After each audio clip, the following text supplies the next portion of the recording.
Waiting for 9:30.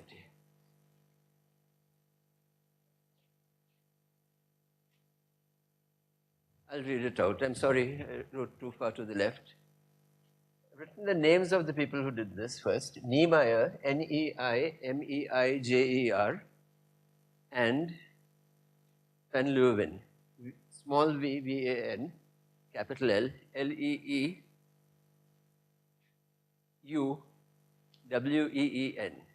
Both are from Holland.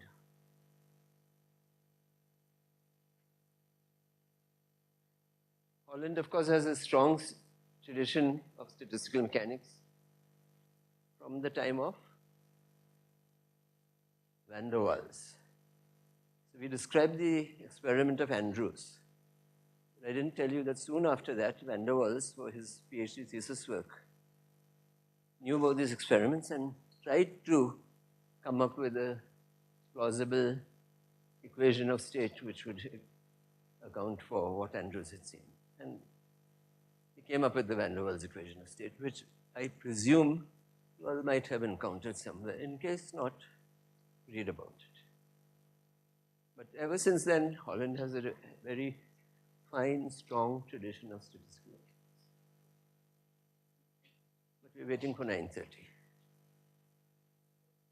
Oh, it's past 9:30. Let's begin. Good. Okay, so just to recall, we've been setting up the stage, if you like, for, a renormalization group. So yesterday we discussed in a quite a general context, but a little general and therefore abstract. In the space of coupling constants, you have these, first of all, we have the idea that under renormalization, coupling constants will change. Therefore, in the space of coupling constants, this point, which represents all the coupling constants, will move, except at certain special points which are occasional but important, namely the fixed points. The constants don't change, except perhaps, the coupling constants don't change, except perhaps for the constant term. You remember the list of coupling constants had a constant term, then nearest neighbor interactions, this. So all those will change. All those won't change, this might. What we also saw is that there are flows, if you like, between fixed points. That's actually what happens. And those flows control the rest of the flows that happen in that space. So this is where I'll leave it at. And we define relevant, irrelevant operators. Importantly, we showed that by, in the vicinity of a fixed point with with an inflow and an outflow, we recover scaling. This was very important because we started out our lectures by pointing out there is scaling near critical points, and now we have a theory, or at least a theoretical framework, which explains it. So that's important. Not only that, but just by linearizing the equations around the fixed points, we were able to determine the eigenvalues of the flows out. You remember near the fixed point we had eigenvectors. Okay, these are directions in coupling constant space, and these were the scaling fields. That's important to recall. So the scaling fields are not just pressure and temperature, but linear combinations of those. As I pointed out, it's the extension of the first order line that goes this way. And the reason it is that is these are the eigenvectors, if you like. Okay, now, so, if you just look at the larger picture, we have a very nice thing. It's like a tapestry, this, that, beautiful. But we have to learn to make our own. Take needle and thread and start. So that's what we're going to do. So today I'm going to try to tell you all about two types of calculations based in real space. Now, you'll say, what is real space? Real space is the space we live in. It's the space of the Ising model, etc. The reason I'm saying that at all is because that there is an alternative approach based in momentum space. You know what momentum space is, Fourier space. In condensed matter physics, some people actually live in momentum space. I mean, I'm not one of them. I'm sort of real space rooted, but they can think much better in momentum space. And there's a development of renormalization group in starting from a Hamiltonian, which is much more rooted in momentum space, something that we derived the first day, the Landau, Ginzburg, Wilson form. And that we will be discussing tomorrow. Today, it's real space. Okay, and I want to keep a bit of track on the time today. And I am going to cover two things. You know, I know you'll all laugh when I say this, but the first is this Niemeyer and Leuven problem. Approach. And the second is something that you have seen worked out by Rajesh in many ways, namely the one-dimensionalizing. So you might say, what is this again? Yes, again, but using renormalization. So it's nice to do something familiar as well. But let's begin on this. Now, so imagine that we have a triangular lattice. I've tried to draw one. I haven't done it very perfectly, I admit, but it's there. It's the white lattice that you see. Imagine, so at every point, forget about the yellow right now, you have a spin, and you have your usual Ising Hamiltonian with a coupling K near sum over nearest neighbors, Si, Sj, and it's ferromagnetic. So if you're writing the Hamiltonian as, in the normal way, one would write this, where K is J over T. Okay, so it's a reduced Hamiltonian, and this is what it is. Okay, but it's nearest neighbor coupling. So this is coupled to that. Ferromagnetic. And what we expect, and it has been shown to be true, is that there's in fact a phase transition from a disordered paramagnetic phase above a critical temperature Tc to an ordered phase below. This is actually well established. It can be shown rigorously. As Rajesh mentioned, if you try to determine Tc from duality, in this case you can't do it very readily, as readily as on a square lattice, because the dual lattice to the triangular lattice is a honeycomb lattice. It's not a triangular lattice. So there's a relation between Tc here and Tc there. Fortunately, there's a second relation which he has not yet told you about. I don't know whether he's planning to. It's called the star triangle. Is that correct? I think it's called star triangle relation. It's between, which provides another relation between the two lattices, and then the two relations allow you to determine Tc. But all I'm telling you is that it's known exactly that it is, that there is a transition. No surprise. Our aim today is not that we're discovering that there's a transition. Our aim really is to learn how to use renormalization group. We will not be doing an exact calculation. It will be approximate. I'll point out also what the approximation is. But it's okay. We are physicists. We live with approximations. We enjoy approximations. We also are careful of approximations. We're also guarded. But we have to do it. Okay, now having said all that, all right, so what is the main idea here? The idea is very simple. We've discussed on more than one occasion the idea of blocking, making blocks. That's what we've done here. These yellow bits are blocks. So imagine a block of 3 spins here, a block of 3 spins here, a block of 3 spins here, etc. Okay, so we have these blocks, and the aim will be to find an effective Hamiltonian between the blocks. So we're going to put these, our old super spins, or whatever you call them, these prime spins, on the blocks. And here they are. For instance, this could be up, maybe this could be down, this could be up. But the choice of up and down is going to be determined by the majority of spins in that triangle. Notice that 3 is an odd number. There's nothing equivocal about the majority. Good. So, recall also that we had this idea of this transformation T. In the very formal sense, what we said is that there's a transformation between the old spins, and I keep inverting the order, but let me at least for today stick to one order.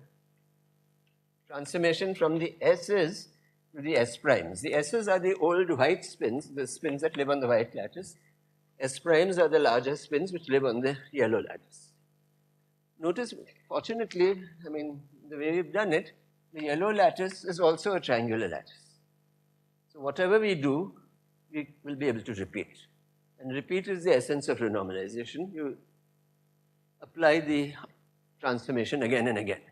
But you remember this TSS prime was the thing that took you from SS to S primes, or the other way around, if you had specified S primes, it's cut down the number of configurations of S, either way.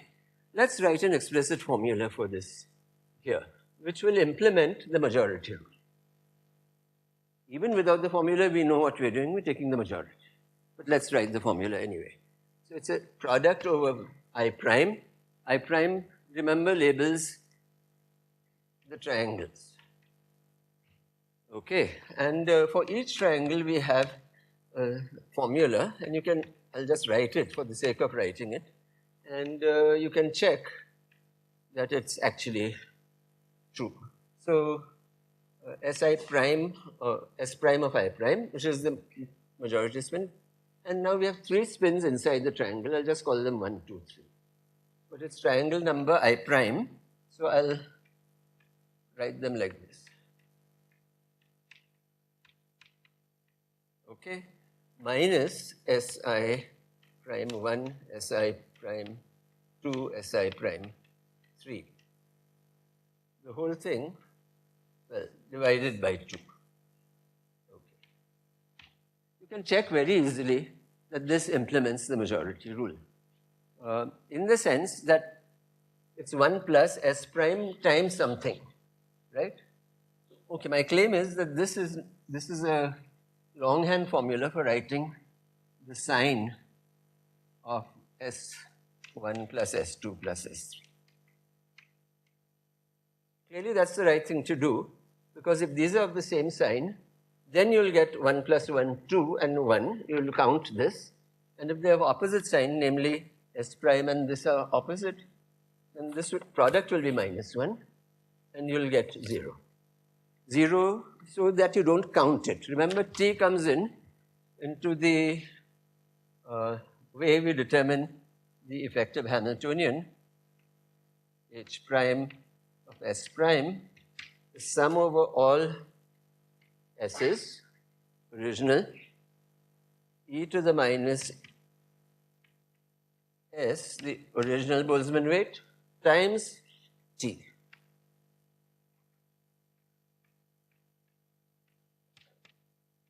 Okay, and this will implement that. A small exercise for you all. Check that this actually implements the majority. For instance, if 3 spins are up, you'll find this is up. If 2 spins are up and 1 is down, you'll find equally that it's right. So just work it out. I mean, is this exercise clear? Just check that this is equal to that. Okay. In short, this T picks out the majority. That's all. Now, so let's see how can we work out the effective couplings. Well, here is what we have to do. But as I pointed out, this is even more difficult than evaluating the normal Ising partition function because we have constraints. We will attempt to do this, but we will do it approximately. So in our minds, what we will do is we will divide the lattice up into, in the following way. Okay, consider, let me in fact do it here. 2 triangles, this and that, 2 big triangles. Here they are. Okay, and here is the other one.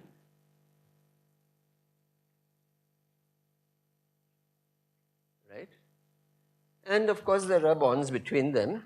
I'll just draw those in yellow. So as far as these 2 triangles go, they are connected only by these 2 bonds. Right? And then there are other triangles, they are connected by other pairs of bonds. Now, what we're going to do is imagine we're going to split the Hamiltonian up into 2 parts. The part that is within triangles and the part that's between triangles. That's all. The part that's within triangles we'll treat exactly. Why and how? Because if you have only interactions between within each triangle, they are isolated. So you land up with the partition function of a single triangle. So that's easy to do. That we will do. The couplings we will treat in perturbation theory. Okay, so this is the strategy. So understand it before we do it. So basically write H equal to H naught plus V, where these are intra means inside, intra-triangle couplings. These are inter meaning between.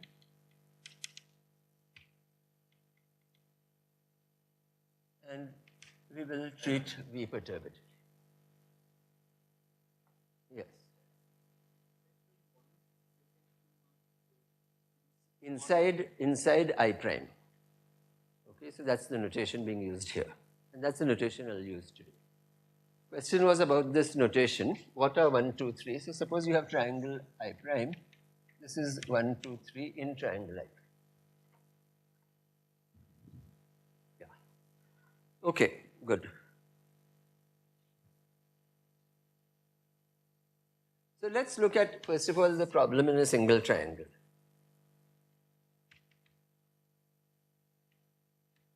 Okay.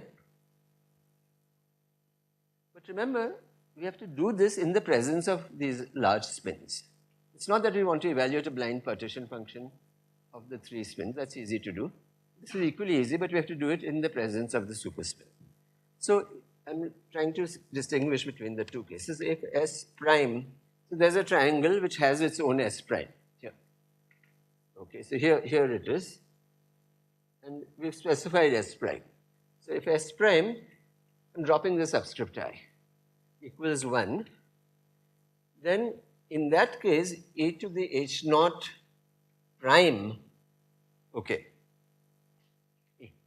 H is H plus V, but the prime also we are going to think of as e to H naught prime plus V prime.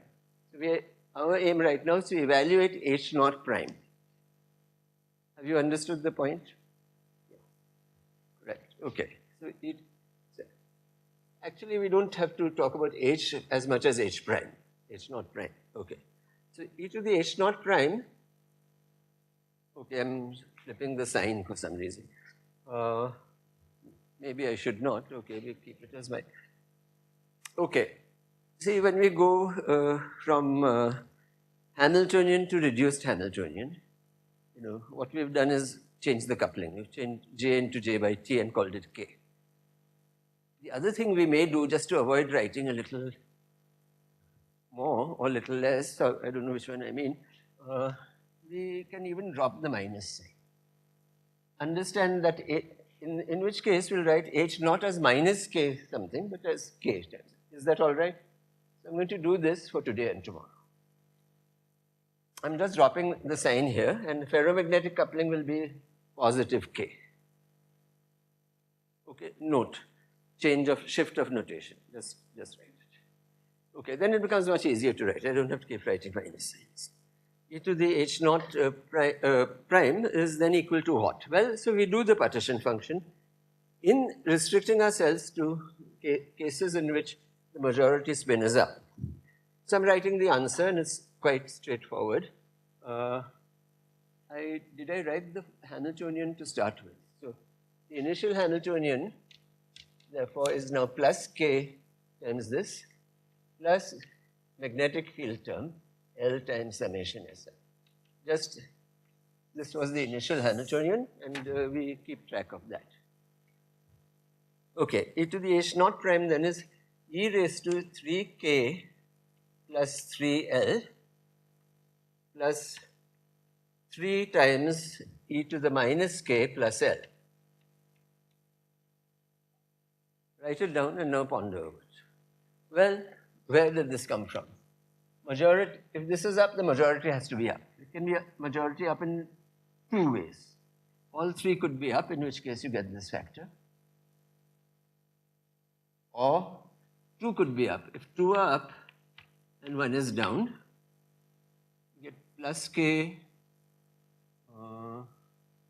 minus k, minus k. So that adds up to minus k. L, yeah, and L also plus 1, minus 1, so L.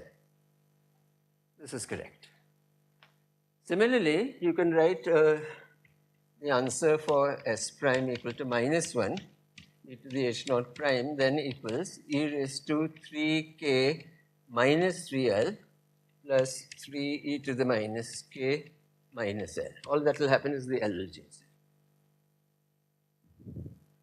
Well, let's just call this is like a partition function but restricted to by the value of S prime plus being plus or minus, let's call them Z plus and Z minus.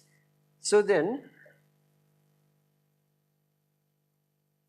okay, so noting this, we note that H naught prime, which is what we want. Remember, we are writing H prime as H naught prime plus V prime is equal to, we want to write it in terms of the superspin prime, S prime. So here it is, I'm writing it now. Is some constant G naught plus H naught prime Si prime, where G naught is log Z plus Z minus over 2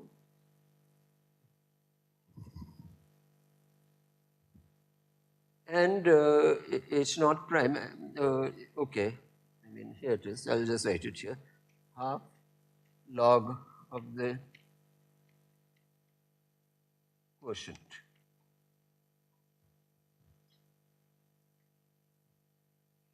The easiest way to verify this is the following. Just take e to the h naught prime, which is what we had here, plug this form in and compare, and you'll see it immediately. You'll want to do that mentally? Or shall I proceed? Let me proceed. It's easy to see. So check. All right? So we have these formulae. Now,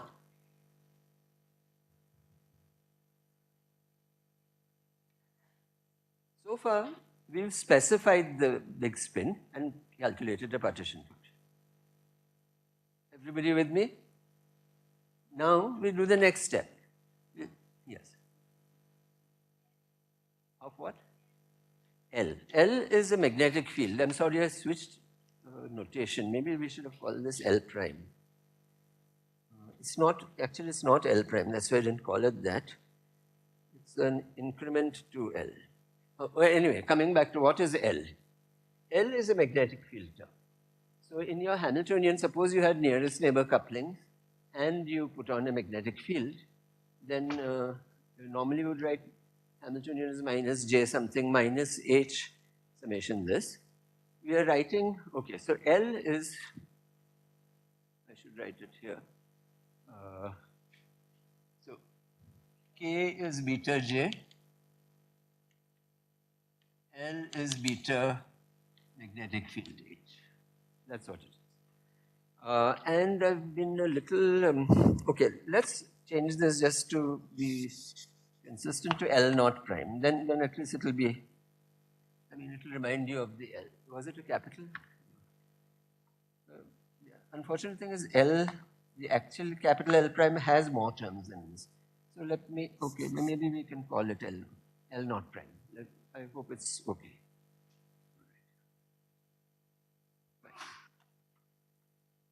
Okay. Now we need to evaluate the following. S1 in triangle I prime sub 0. Meaning we just want to evaluate the expectation value of a particular spin. See, we evaluated the partition function. We can evaluate expectation values. The only small twist is that we have specified the big spin. Okay? So let's just do it. It's simple. So how do we do this? again, let me drop the subscript, although I wrote it. This is summation over configurations. I'll tell you which ones. S1 times e to the, I'm keeping on inventing notation, H123, but that's evocative of the triangle, H123. Okay? No. S is 1. Okay. S prime is on the triangle, and this is 1, 2, 3. In case you mix it up with prime, you can write 2. It won't matter. Okay, for a given, so let's proceed. This is to be evaluated using states. Actually, I should write it here. States with Si prime equal to 1. Okay, divided by the corresponding partition function, summation e to the h123 with states with Si prime equal to 1. This is when S prime equals 1. Have you all understood what I'm asking? I'm saying suppose you have specified the superspin to be up. Given that, what is the expectation value of S1? Yes. Where? Yeah. That's correct. Right.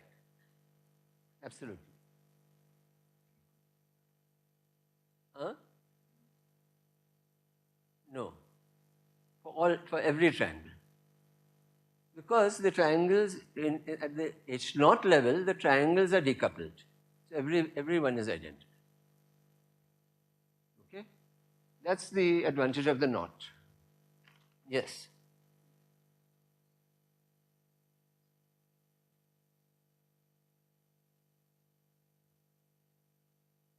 Where are you looking? Here? Here you mean this 1, 2, 3? You don't need to put, don't put triangle. I mean, you can put whatever you like. All I'm saying, this is the Hamiltonian of the small triangle. Only, yeah, it's some new notation. I don't know what it was earlier. Some H0. H0 of that triangle. Yeah. Something. Yeah. Okay. What it is, I'll write it expresses K times S1, S2 plus S2, S3 plus S3, S1 plus L terms. Okay? That's what it is. Huh? Perhaps. H0 won't do in the sense that it refers to all triangles. H0 is a sum over all triangles, actually, but maybe I used H0 badly. Yeah, H0 will do. I mean, provided H0 sub that triangle. H0 will do, yeah. Okay, we'll write what you like, but understand this is the Hamiltonian of that triangle. Clear or unclear? Nobody ever says it's unclear. But okay, fine. I'll live with that. Okay, so what is this? This is easy to work out. This is e to the, okay, so we are just working out the expectation value of SI1. It's e to the 3k plus 3l. Just check. Plus, accounting for the options, 2e to the minus k plus l minus e to the minus same term plus l divided by z plus.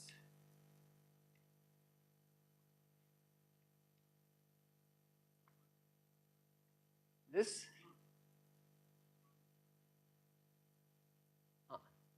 0 means intra.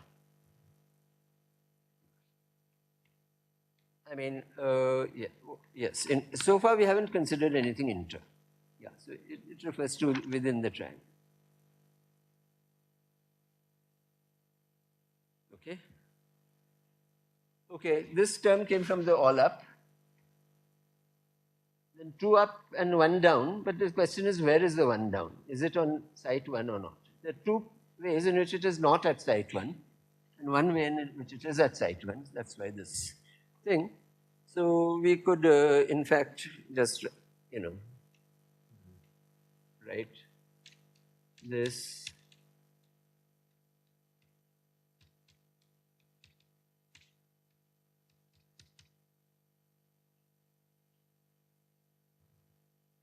okay, let us just, since we've called this Z plus, we'll just call this something else. We'll call it N plus. Numerator, N for numerator. And if Si, this is with S prime equal to 1. And if S prime is not, if S prime equals minus 1, then of course, I won't work it out again. It's exactly parallel to what we did. That's equal to minus N minus over Z minus, where N minus, this was N plus, so this will be, well, just change the sign of L really. 3k minus 3L plus e to the minus k minus L divided by, okay, no, not divided, this is N minus, okay.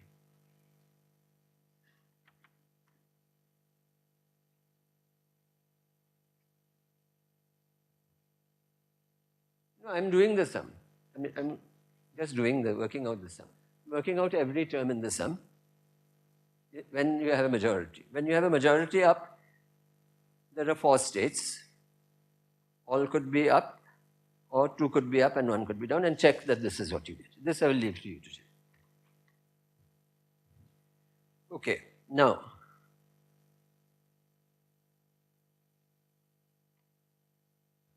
okay, so I think this I need not go through in detail. So we can summarize everything in a formula by writing S, let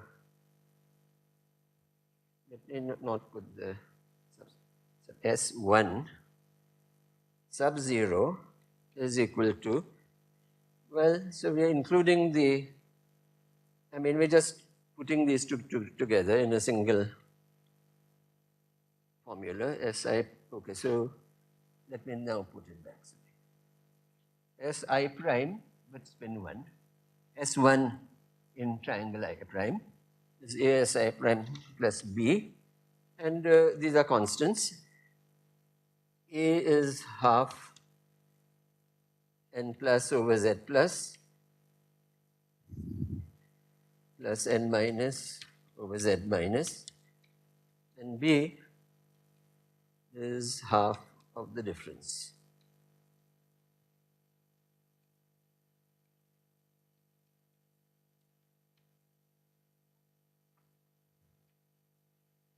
Okay, so we can feel quite satisfied with this. We worked out not only the partition function, but the expectation.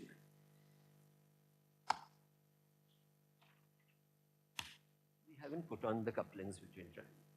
We will do that now, immediately. Let me review the time. Yes, I am going slower than I thought, but okay.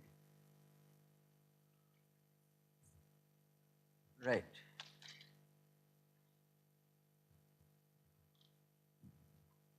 So let's return to the full problem. E to the h prime was really trace, meaning sum over the s's, of e to the h naught plus v with the t.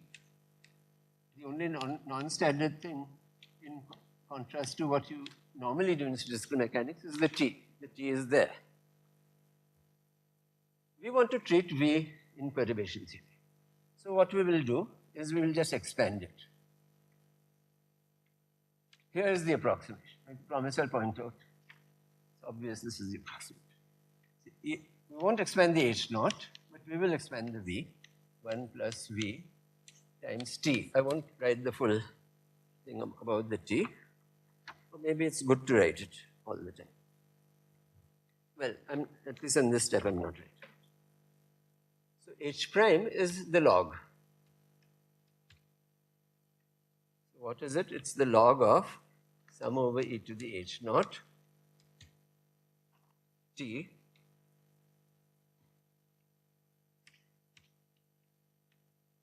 ss prime 1 plus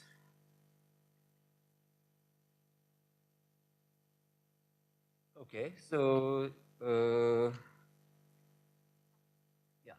So if you take the log, some of you may have encountered this linked cluster theorem or whatever, but you work this out. This is simple. Just take this, take the log and let me write the answer and you'll see that it's right. V of s e to the h naught with the t. In other words, it's simple thermodynamic perturbation theory, except you're carrying around the t, divided by sum over e to the h naught t.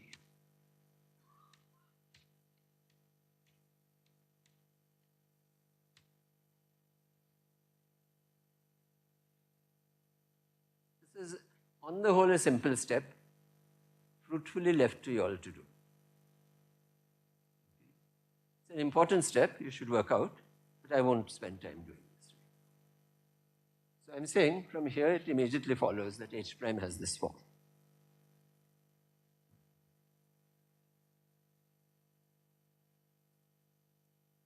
Now what is this? 1 second.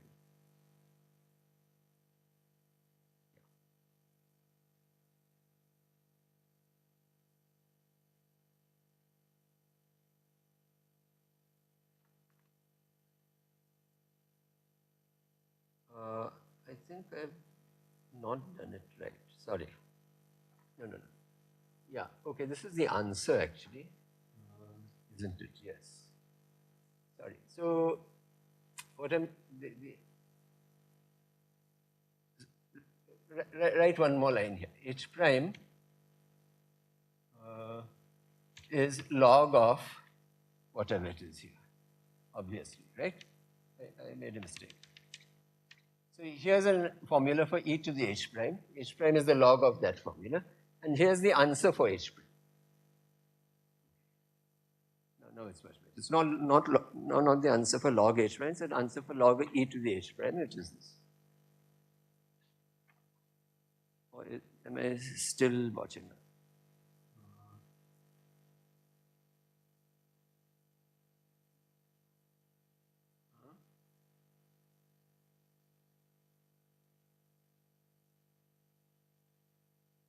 I'm puzzled about where is the h naught.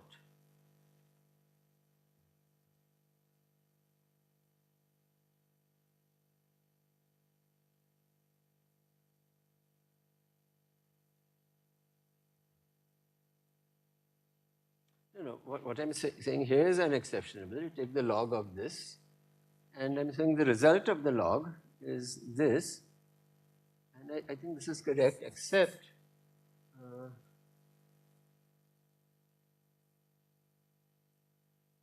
what is this e to the h naught? No, so I've really mixed up myself. Let me move a little bit away.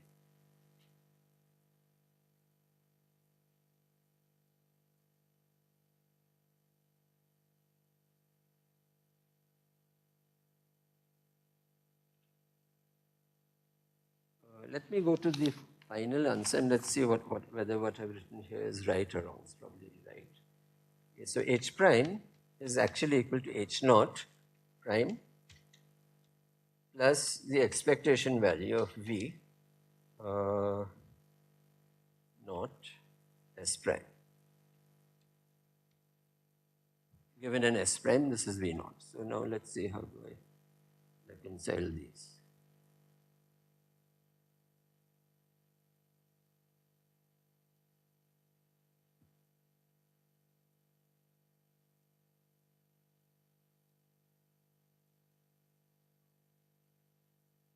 The first term should have a log, right? This one. Sorry? Here.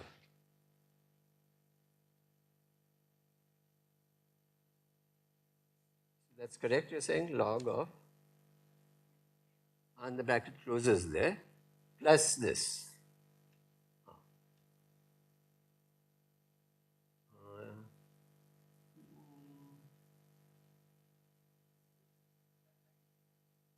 Times this? No, not times. Maybe we should just work it out. Or maybe can I leave this to the tutorial? Sorry, I'll work it out cleanly by then. Something is odd here. This is the right answer. This is the normal answer for first order derivation. What am I doing wrong? Let's see. So if I take a log here,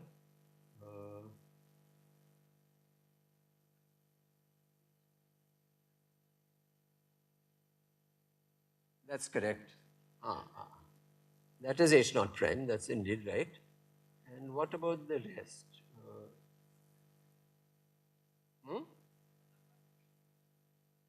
Yes, but I still have a log outside. That's what's possible. Only for the first part, okay. Then perhaps it's right. Okay, I think that's right. I think that's right because it will reproduce this. I mean, you know. Okay, but what Abhishek says is completely correct. E to the H naught prime is simply this. This is what we had earlier. So this will give us H naught prime, and this is the rest. So, okay, so the idea is that you write, well, so let's see. So you take a log here. So you have a first term, which is large, and a second term, which is small. So you expand the second term to first order, and that's what it is. The first term you have to keep in full. It's e to the h naught times t. Okay, so I think this is right. In case there's an error, I'll correct it during tutorial. Sorry about that. But do you all understand this answer? This is H naught prime, meaning the intra-triangular couplings, and this is V naught, the inter-triangular couplings. Now, good. Let's proceed. So now let's evaluate, this we have evaluated. Let's evaluate this. Okay, at this point, let me just simplify everything and set magnetic field equal to 0. You can equally well carry it, but the expressions become a little cumbersome. Suppose L equals 0. Then your equations simplify a lot, and we'll actually use this. Okay, so what is V? V is the inter-triangle couplings. I think we had them somewhere else also, right? Some two triangles drawn. Maybe not. Okay, so it's these couplings which have been left out so far. But you notice that between every two triangles which are neighbors, there are two such couplings. So let's keep track of those. So let's just draw the two triangles again. I prime, J prime are the triangles. And there are various spins which you can label in different ways. Let me call this spin small l and this side small m. And let me look at this particular coupling. Okay, this is part of V, this particular bond. Okay, so let me ask, what is the contribution? What is the expectation value of V? Specifying the large spins here. Okay, but this is not very hard. So the contribution to V from that bond is K times expectation value of this expectation value of S I prime super L S J prime super M. Agreed? One term in V. But this factorizes because they are in different triangles. And we are evaluating this with respect to H naught. First order derivation theory. Evaluate and expectations are done with respect to the unperturbed. So this is K times Si prime L times Sj prime N. But we've worked this out.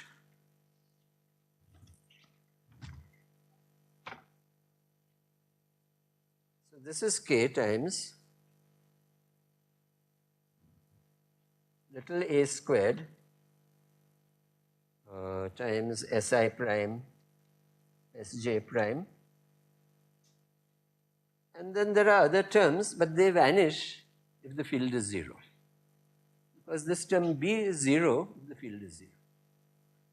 If you want, I'll write down the terms, but then you can set them equal to 0. AB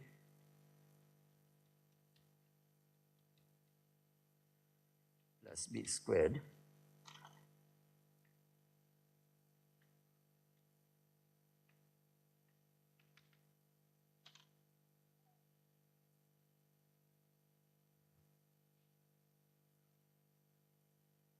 okay. Now we are through. In 1 minute, we'll find the exponent nu. How? Well, what do we have?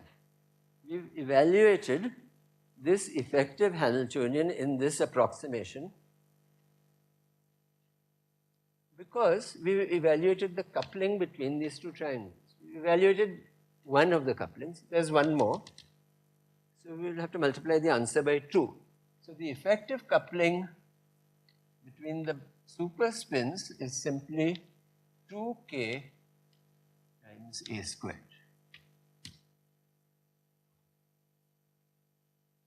So we've actually, for the first time, calculated a new coupling. Approximately, but at least it's a calculation. Good. All right, so having done this, let's pause. What have we done? We've taken the initial lattice, we've made blocks, and we've worked out within this approximation the coupling between blocks. This is one application of the renormalization. We have to apply it many times and so on, but that formalism we have worked out here, yesterday and day before. So we know exactly what to do. A, look for fixed points. So,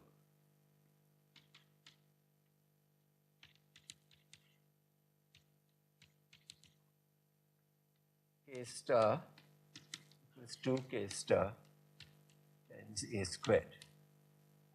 So K star could be 0, K star could be infinity, but maybe, if we are lucky, a non-trivial solution, where K star is neither 0 nor infinity, in which case we can cancel it. In which case we have the equation A squared equals half. But A is a function of K. So we have to solve that equation.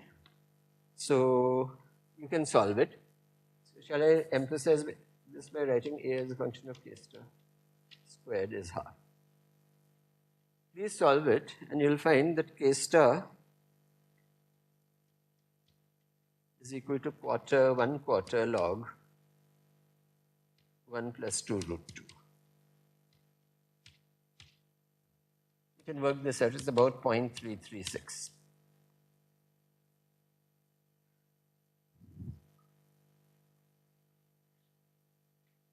So we found K star.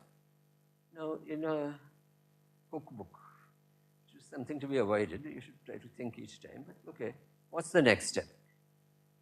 You found the fixed point. Now you should look for, in principle, eigenvectors, but there's only one variable, K. So all we do is linearize around the fixed point. So to linearize is as good as finding dk prime by dk in the vicinity of evaluated at K star, and that's equal to, well, work it out. I'm just putting the final number, 1.634 about.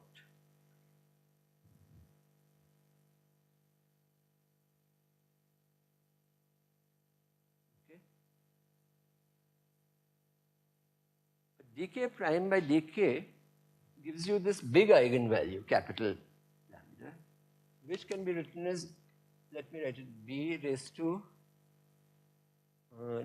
little eigenvalue lambda t. We haven't yet concerned ourselves with what the value of little b is, but it's not easy to, it's not hard to figure out. There's some geometry to be done, and you find that this is root 3.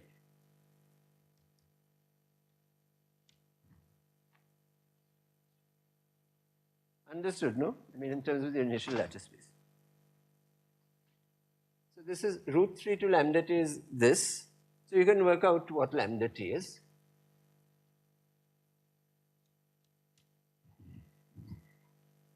.89 it turns out in this calculation.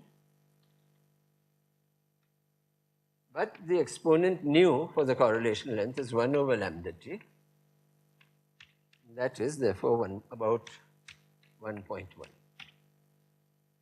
Compared to the exact answer for the 2D Ising model, nu equals 1. I mean, not so bad, you might say. I would say remarkably good. I mean, considering all the rather strong approximations. Why has it worked? Normally, if you do first order perturbation theory, it will not give you such good answers. The answer is that there is this whole formalism. What we're doing is taking this answer not once. It's being iterated an infinite number of times.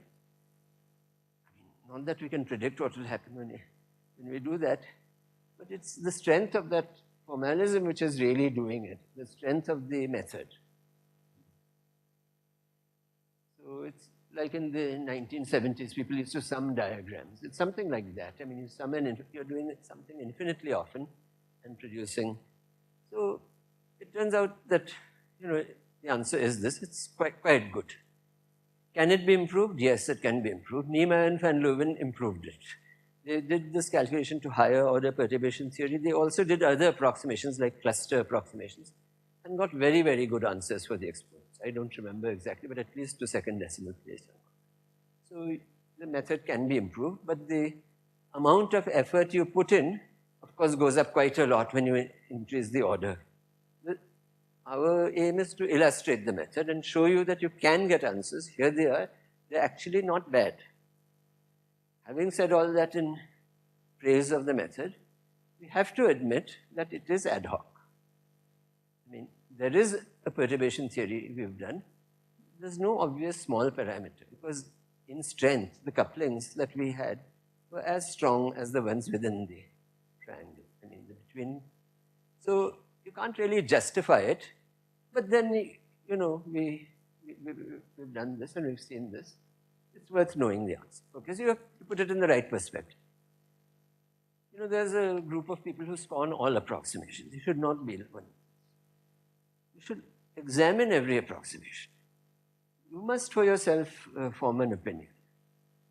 You know, this approximation is approximate. I mean, the people who do it admit it's approximate. I mean, it's not that they're trying to put wool over your eyes. Okay. Then you have to examine it. First of all, you can examine the answer. Second, you can examine the basis. This does well on the answer, not so well on the basis.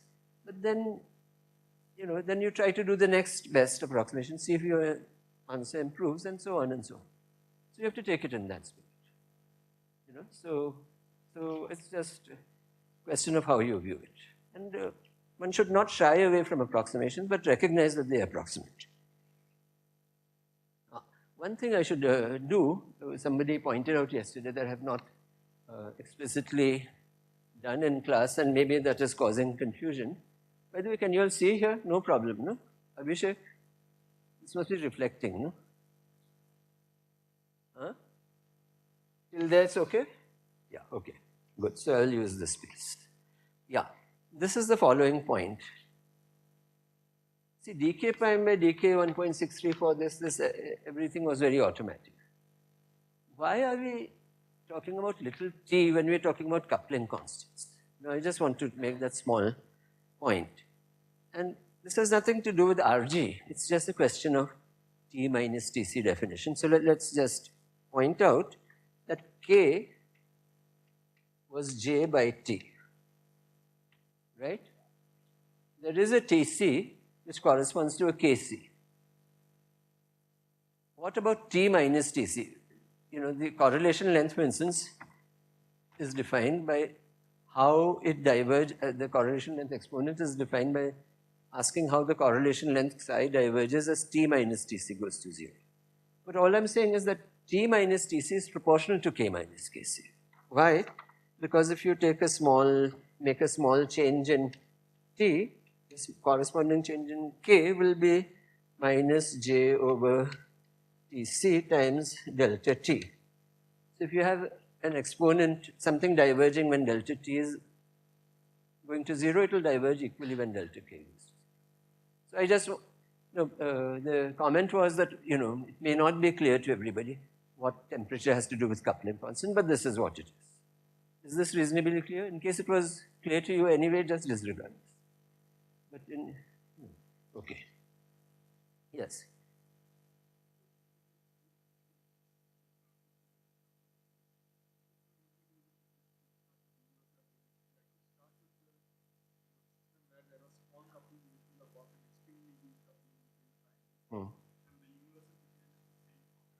Yeah, no, unfortunately that won't work. That argument won't work. It will work in the first iteration and then stop working. So that won't really suffice because we're applying this many times. Yeah. So his point was that can't we make V little weak to start with? Yes, you can, but in the next iteration it will be strong. I mean, it will be equally strong. Yes? Oh, yeah, thank you.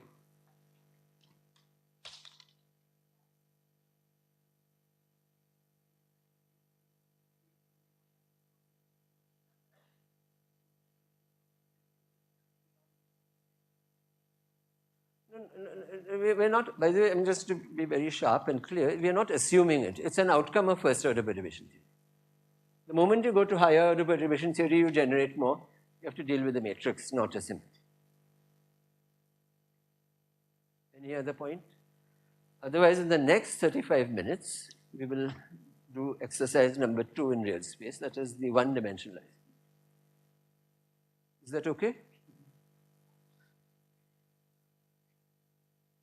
Actually, I'm feeling quite proud of myself. I actually have 35 minutes left. Yeah.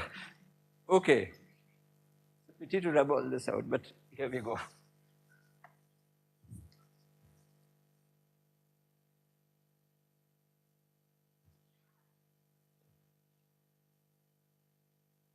Yeah, today's tutorial, I'll try to clarify that one step. Sorry about that.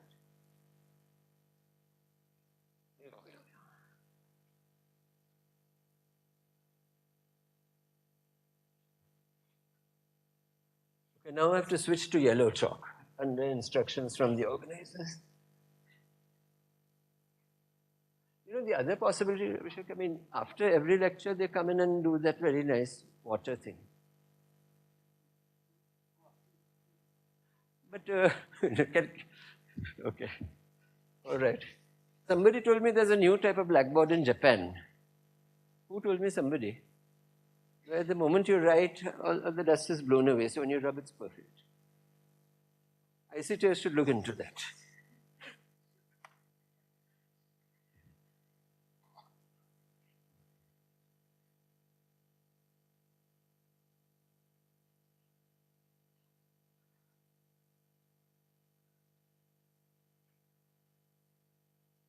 Okay, I think this is enough. Oh, no, maybe not. Okay, let's begin. Let me gather up the yellow chalk, whatever I see. Okay, so here we're going to do the 1D Ising model.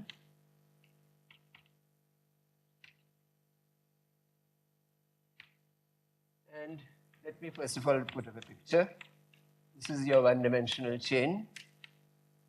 Here are sites 1, 2, 3, 4, 5, 6, 7 going on. And we have an effective coupling, capital K and capital L. Capital K between the sites and capital L at the sites. That's the magnetic field. I won't actually write anything very much more. And we're going to do a renormalization group. we're not going to do block spins, we're going to do another sort of renormalization. It's called decimation. What is the English meaning of decimate? Decimate means finish off. Okay, so we're going to decimate some of the spins. Which ones? This, that, etc. In so doing, we'll induce effective couplings between 1 and 3, 3 and 5, 5 and 6. And we'll just work out that effective coupling and follow what happens.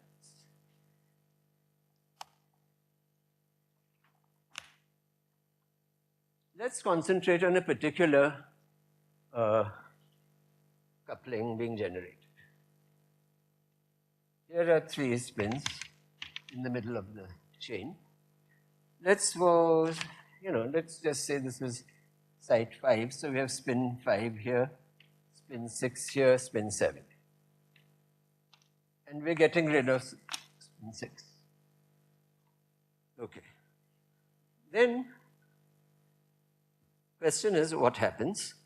The answer is that e to the k prime, we want to generate the effective coupling between 5 and 7. Of course, there's a change in magnetic field also. But remember, 5 and 7 already had magnetic fields on them. So we keep that, and we have an increment delta L. Delta L prime.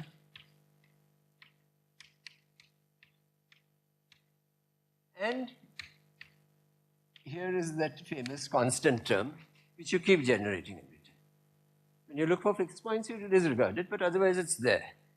So this is the effect of doing the sum over S6 of e raised to k S5 S6 plus S6 S7.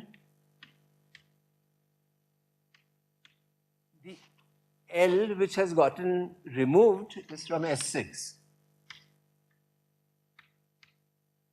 And there may have been a constant term, let me not just put it. Is this equation clear? Okay.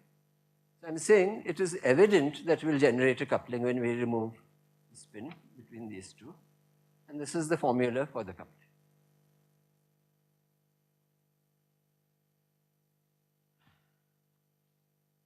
But this is very easy to solve now. When you have an equation like this, with Ising variables, the best thing is to substitute the possible values of variables. So for instance, if both spins are up, in other words, both S5 and S7 are up. Okay, sorry, we should have worked this out. No, sorry, I forgot to do one step. We can actually do the trace over S6 very easily. What is the answer? E to the k, okay, so this is, right, it's clear, right? So this is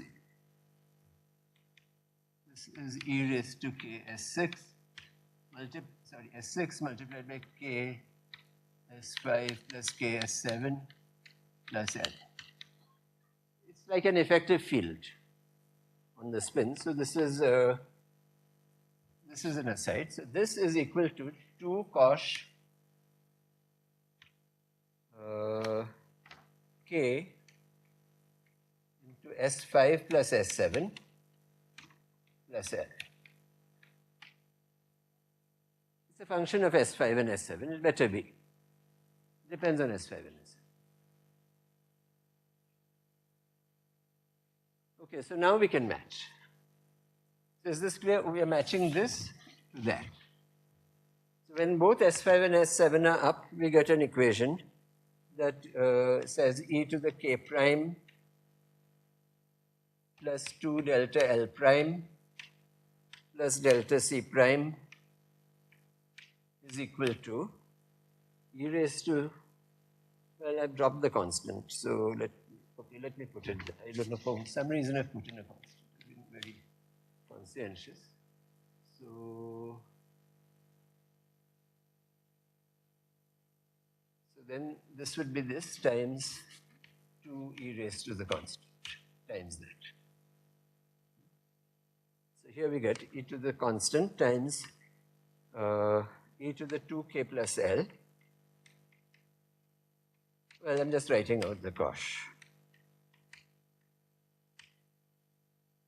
Okay, similarly, if you put the spins down,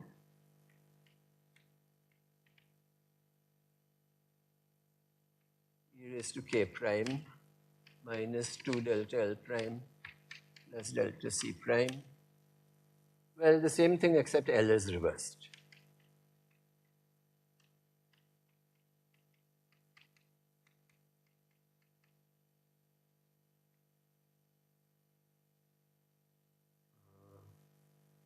Sorry, what happened here?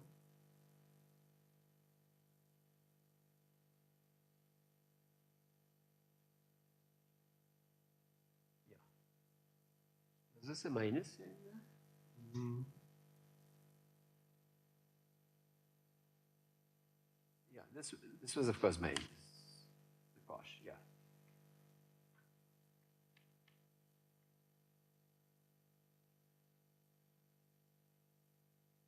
Okay, and if one is up and one is down, or the other way around, you get one more equation, e to the minus k prime plus delta C prime is equal to e to the C times e to the L plus e to the minus L. Okay. So in principle, we have equations which determine the new coupling constants, k prime and delta L prime in terms of the old ones. Turns out to be a little neater to write it in terms of other variables. So let me just define x, y, and z, w. X is e to the minus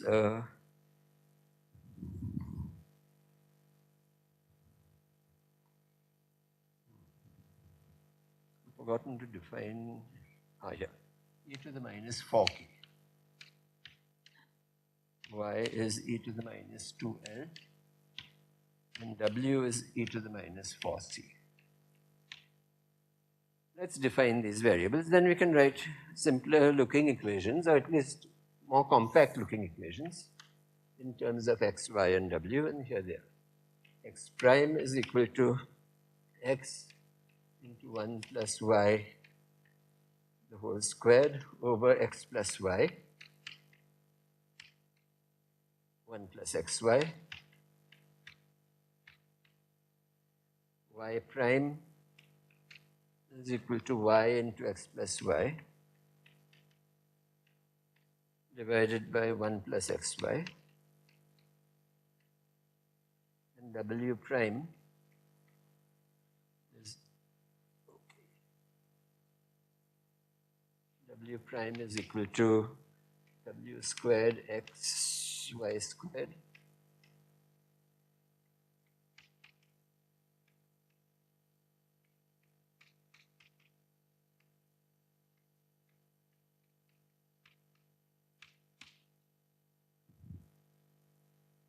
Okay, it's a set of equations, little cumbersome.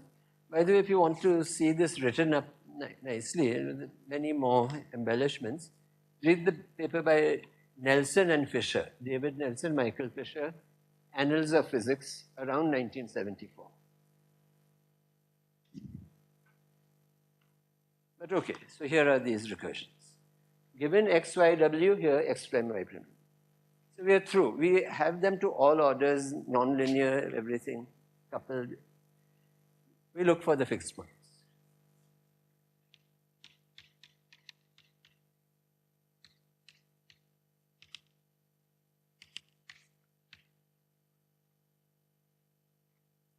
Minutes, okay. So the set of fixed points are the following. I'll just write them down and you can check. X star equal to 1, y star arbitrary for any value of y. And I'll write here also, which other color is visible besides yellow? Pink. Is this visible? Or let me use yellow. Okay. I just wanted to make a distinction, but I'll put a bracket. This is the paramagnetic.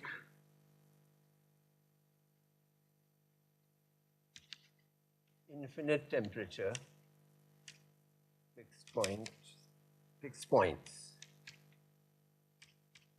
Because there's a whole bunch of them. 2. X star equal to 0, Y star equal to 0. What is the meaning of this one? Infinite field, magnetic field being infinite. That's the other way to force correlation length to be 0. You just put on an infinite field, the spins can't do anything. So the correlation length, which measures fluctuations, there's no scope to fluctuate.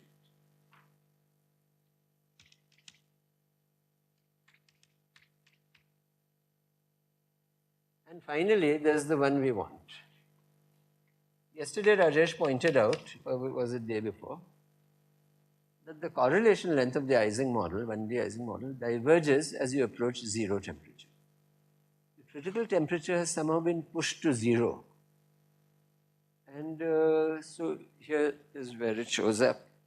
X star equal to 0, Y star equal to 1. Remember, Y star is e to the L.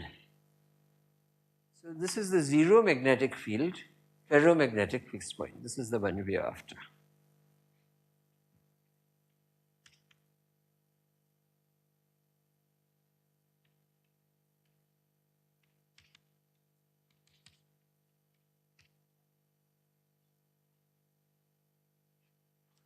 Okay. Let's just draw the flows in the XY plane. Here we are. So here is X. I hope X is along the X-axis. Well, it is, except I'm plotting root X. E to the minus 2k rather than e to the minus 2k. And here is okay, the boundary, so, it can't go beyond. Of course, you could have another part for minus h. Let me not do that. Here I'm plotting 1 minus y. Okay, so when y is 1, I'm here. It's just that I wanted the fixed point at the origin. Here's the fixed point, here's the infinite field fixed point, and here is a line of fixed points. Each is a fixed point. This is infinite temperature. This axis is h equal to infinity, h meaning L or whatever.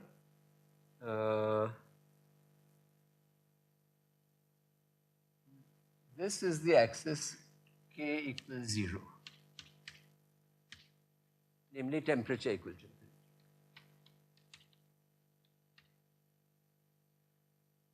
Okay. So what's the best way to look at flows?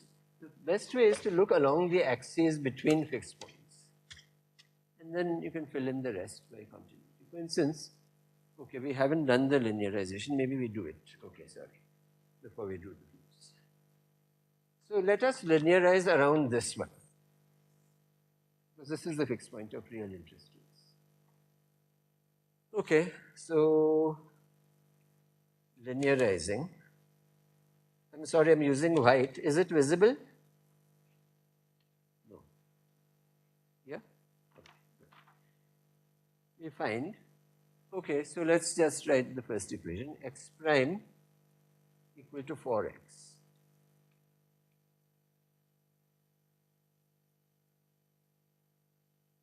And delta y prime, the shift of y away from 1, is 2 times delta y. Do you want to verify one of these? Should be easily doable from here. What are we claiming? 4. Yeah, so there we go, I guess.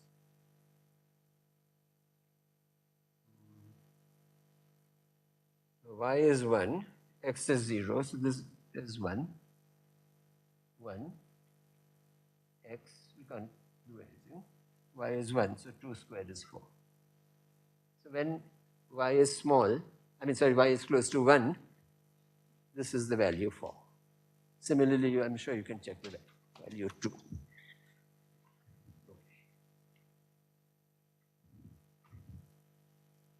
Maybe we should put something on top, like a small rug from Turkey. Okay. No, but then people will trip over the rug. Otherwise, just have a whole rug here, all adding to the expenses. Okay. All right. So if we wanted to write our famous L matrix, which was the linearized matrix, it's very nice because it's already diagonal. It has 4, 2, 0, 0 in our. So are these perturbations relevant, irrelevant, or one relevant, one irrelevant?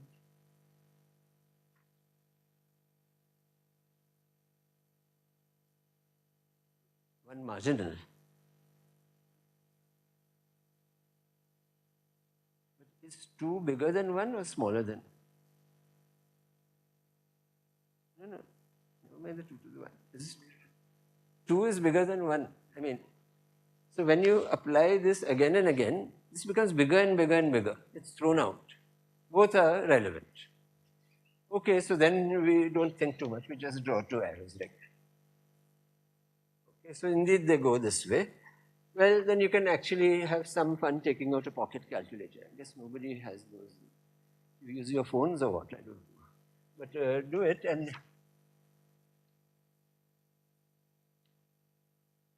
By the way, when Wilson first did the renormalization group, I was told that he would pace up and down in the corridors of Cornell University with a pocket calculator in his hand. What was he doing? He was iterating on a calculator, looking at the answers. This is what he was doing. And actually, we all used to do that. I actually remember buying a calculator for the purpose. And it's great fun to iterate, well, slightly more complicated recursions. And just see what they do. Especially interesting is the case where we had one relevant and irrelevant variable, because you have to find the exact path into the saddle point, otherwise you're thrown off. Keep tuning on your calculator. It's nice. Anyway, so, right. Both are relevant. And then, so these we need to match to 2 raised to the corresponding lambda, because there's a factor 2 change of the length. And that implies lambda t equal to, what is it? Lambda x, rather, let me just call it. Lambda x is 2, lambda y is 1. Okay. All right. So given that we still have some time, let me explicitly look at the scaling form that results from all this. Okay. So at the level of exponents, this is what we have. Only slight twist with respect to other dimensions is that the variable which we're using for temperature is not T minus Tc. Tc being 0, that would have been T. But the natural variable here is e to the minus 2k, e to the minus j over t. Can somebody plot this function? Exercise, please plot this function. Use your handheld calculators to find the value of this function, e to the this, when temperature is, let's say, 1/10 of j. Just find it. It will be quite small, clearly. So anyway, but let me not get into digression. Yeah. Okay. So, but it's worth knowing that this function is extremely flat. And therefore, we actually need to change the definition of what is the temperature variant. Okay. Now, so let's just follow the older arguments for how the free energy will change. And what we'll have is that the free energy with a given value of x and y, x and delta y. So what I'm trying to do is to tell you the scaling, and I would like you to actually go back to the solution that Rajesh gave you all and find the scaling function. Okay, but well, we've actually, perhaps logically there's no need for me to do this because we've done this earlier, but let me skip steps and just tell you what I'd like to say. XL and Y, delta Y. In other words, after, normally we used to put an L here, right? Is this 2 raised to L times that. The free energy becomes larger because we're gathering up the small space. So of course this can be inverted, and okay, so let me just quickly write it. As the x and delta y, 2 to the minus L, f of 2 raised to 2L, x, delta x, and 2 to the L, delta y. And the familiar scaling, the way we recover scaling is to choose L so as to make this 1. And then, of course, out will come a scaling. So when you do this, you'll be able to deduce that f as a function of x and delta y. Okay, let me go back to the old variables k and L is e to the minus 2k, that is your x or root x itself, times capital Y, some scaling function of L e raised to 2k. At the moment, this is all we can deduce. So as a homework exercise, I'd like to assign 2 homework exercises, and then I'll use the remaining time, which is remarkably a lot, to make some sundry remarks. So exercise, take your solution of the 1D Ising model from transfer matrix or from one of the innumerable ways that were done in class, and show that Fk, so show explicitly that we do have a scaling form of this sort, is e to the minus 2k. In other words, make a low temperature small field expansion of your answers and show this. This, of course, is a, no renormalization. Take the exact answer. 1 plus L squared e to the 4k. So in this language, that will imply capital Y, the scaling function of Y, square root of 1 plus y squared. It actually has a form. It's a universal form. What will we mean by universal in this context? Whether you have first neighbor, second neighbor, or third neighbor interactions, you'll get the same scaling function. What else can you do and keep it in the same universality class? Okay, as an exercise, work out the scaling function for the Q state Potts model. At least the Q equal to 3 Potts model. Check whether it's the same. Probably it may not be the same, no? I mean, at least in higher dimensions, Potts is, it won't be the same. It's 3 down states. I think it won't be the same. I don't know the answer. It'd be nice to know. But I think it may change. Whereas if you have next neighbor interactions within the Ising model, it won't change. Or as somebody who was very perturbed about the spin 1 Ising model being in the same universality class, it's not so hard to find the transfer matrix in the spin 1 case. Diagonalize it, do it, check whether this is scaling function. It will be the same.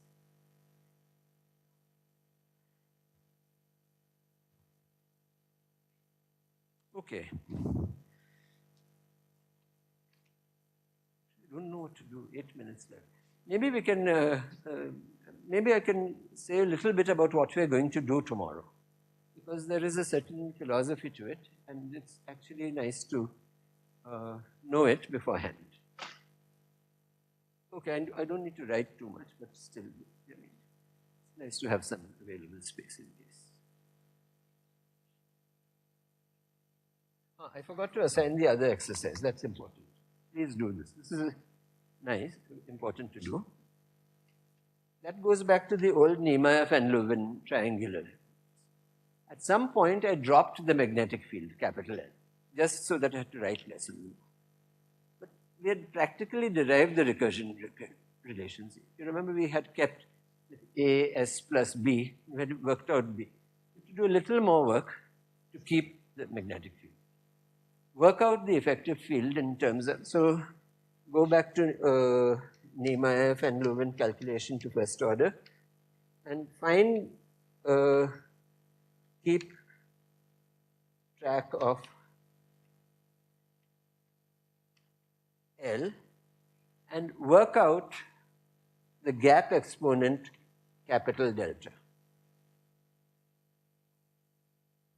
What is the exact value of the gap exponent in 2D? Well, we can find out, no? Gap exponent is beta plus gamma. In the 2D Ising model, this is 1 3/4, and beta is 1/8. So what is this? 7/4 plus 1/8.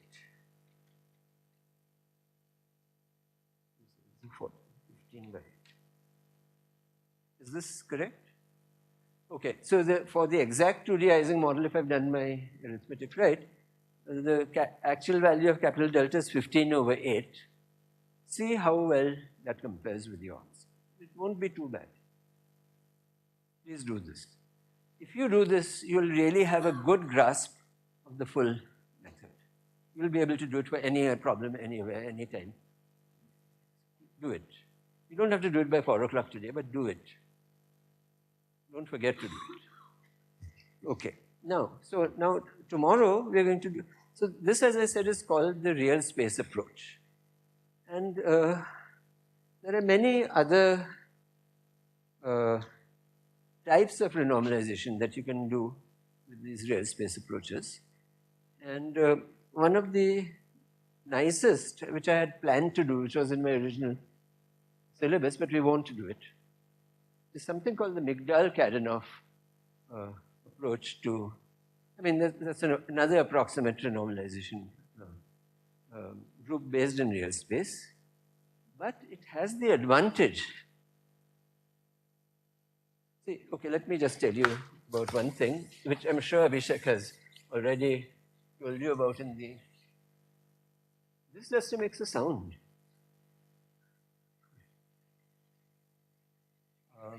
Abhishek has told you in his introductory lectures, and that is the idea of the lower critical dimension and the upper critical dimension, right? Let's stick to the Ising model. Here's dimension. Here's 0, 1, 2, 3, 4, 5. What does 0 dimensions mean? Sorry? I couldn't hear. No? One or few points. How do you tell the dimension of anything? Answer, you put the lattice somewhere, and then you keep walking away and see what you see. If it's finite, very quickly it will become point. Point has 0 dimensions. If it's one-dimensional, then it's infinitely large. And no matter how far back, you just see that one dimension. That's one. Like that too. By the way, I just noticed sitting in the seat yesterday that our block spins are right here. I mean, I could have, exercised to those in the front row, count how many there are. Yeah, I did it yesterday. Okay, can somebody estimate in one square how many there are? How much? 10,000. Yeah. It's about 100 by 100. Yeah, it's amazing. 10,000 right there. And you now then begin to count the blocks. Okay, all right. So, sorry for digressing. Let's come back to this. So, zero dimension means a finite system, like 2 spins would be zero dimension. Here's a one-dimensional Ising model which we solved. 2D solved by Onsager. 3D nobody has solved.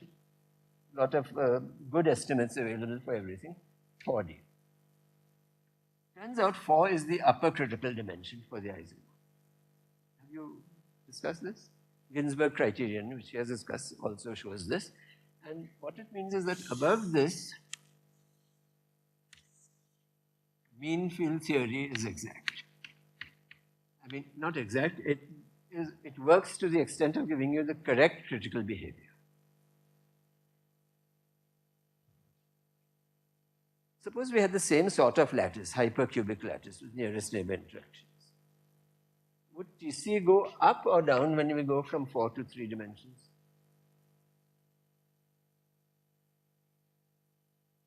I mean, when we decrease the, forget about 4 dimensions, from 3 to 2. As we decrease the dimension, I mean, the number of couplings also goes down. So it stands to reason that there's not enough cooperativity, as much cooperativity as in the higher dimension. So TC will go down.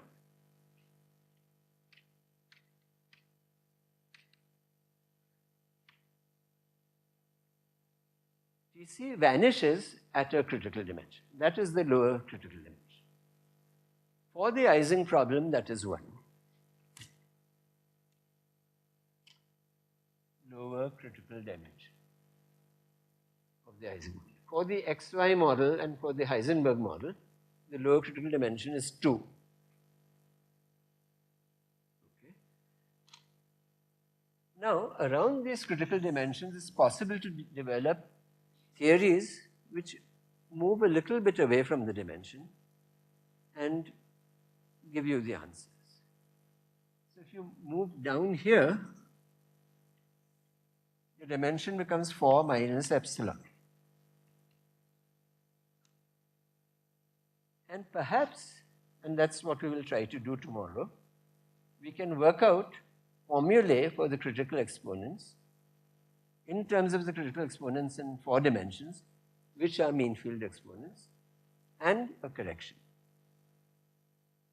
And this would be a controlled approximation. Of course, the criticism would be, you know, how can you be in 3.99 dimensions?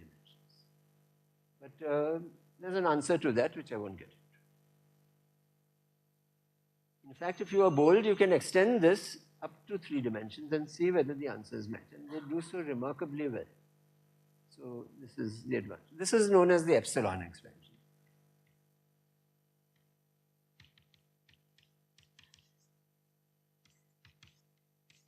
And that's what I'll try to do.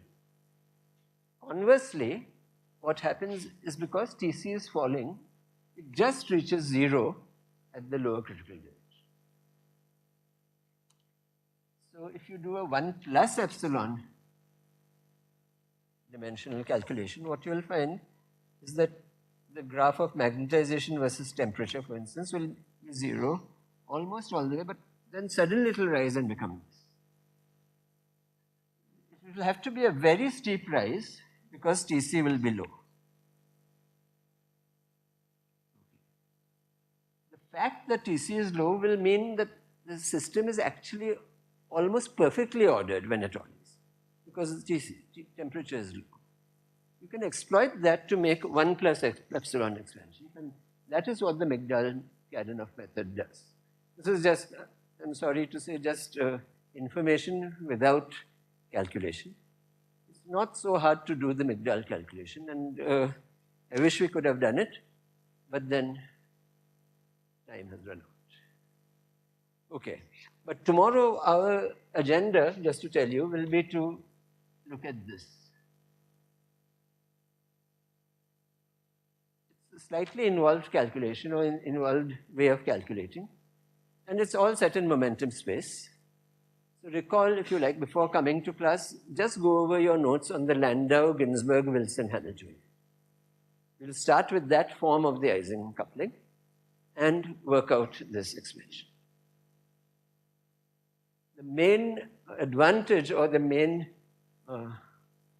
plus point of this expansion, see, in the end, what can we do? We are physicists. I mean, we cannot do too much. I mean, right? We can do perturbation theory. Indeed, we will do perturbation theory there. But that perturbation theory will be justified if epsilon is small. That is the whole point. Okay. Tomorrow.